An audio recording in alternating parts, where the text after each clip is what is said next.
Hello, in this video I'm gonna show you how to customize your control center on iOS 18.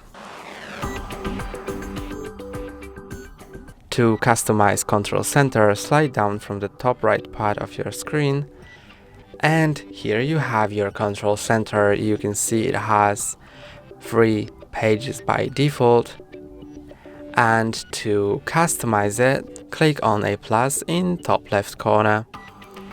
Now you can rearrange controls. Some of them can be resized. These that have this corner can be resized. You can, for example, enlarge it, but when it takes a whole space, then it creates a new page.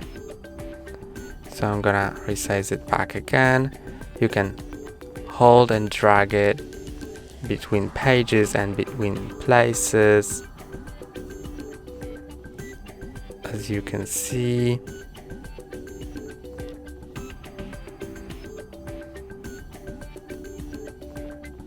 And you can also add more pages, as you can see.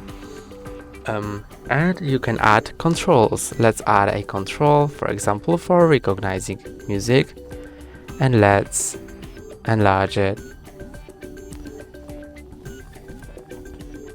And as you can see, my controls have been changed. And that's all for today. Don't forget to like and subscribe. See you next time.